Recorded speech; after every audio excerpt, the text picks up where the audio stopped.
قربانی کے متعلق سوال پوچھا گیا ہے کہ اگر قربانی کا جانور خریدنے کے بعد اس میں کوئی عیب پیدا ہو جائے تو اس کا کیا کیا جائے۔ اس میں چند صورتیں بنتی ہیں۔ سب سے پہلی صورت کہ اگر کسی کے پاس استطاعت ہو تو وہ اس عیبدار جانور کو فروخت کرے اور مزید کچھ پیسے ساتھ ملا کے اس سے بہتر اور خوبصورت جانور خرید لے۔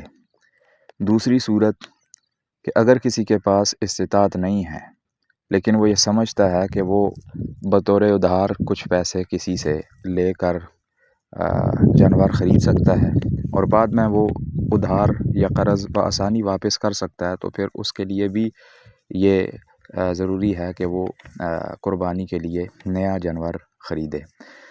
تیسری صورت کہ اگر کوئی شخص بالکل استطاعت نہیں رکھتا، اس کے پاس مالی وسعت نہیں ہے، تو پھر اس کے اوپر قربانی ضروری نہیں ہے، کیونکہ عیبدار جانور کی قربانی اس سے اللہ کے رسول صلی اللہ علیہ وسلم نے کئی حدیث میں منع فرمایا ہے۔ اب یہاں پر سوال یہ پیدا ہوتا ہے کہ پھر آخر اس جانور کا کیا کیا جائے کہ جو جانور عیبدار ہو چکا ہے اور انسان کے پاس اتنی استطاعت بھی نہیں ہے کہ مزید پیسے ڈال کے جانور خرید سکے۔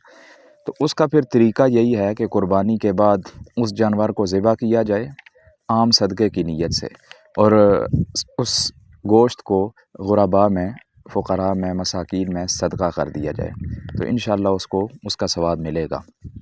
اب ایک سوال یہ بھی پیدا ہوتا ہے کہ اس نے لیا تو قربانی کی نیت سے تھا، تو کیا اس کو قربانی کا ثواب نہیں ملا؟ انشاءاللہ اس کو قربانی کا بھی ثواب ملے گا، کیونکہ اس نے نیت یہ رکھ کے وہ جانور خریدا تھا کہ یہ میں قربانی کروں گا۔ بعد میں اللہ کی قدرت ایسی کہ اس میں عیب پیدا ہو گیا، اس میں انسان کا کوئی عمل دخل نہیں تھا، تو انشاءاللہ اس انسان کو قربانی کا ثواب بھی ملے گا۔ ھذا ما عندی واللہ اعلم بالصواب۔ السلام علیکم ورحمۃ اللہ وبرکاتہ۔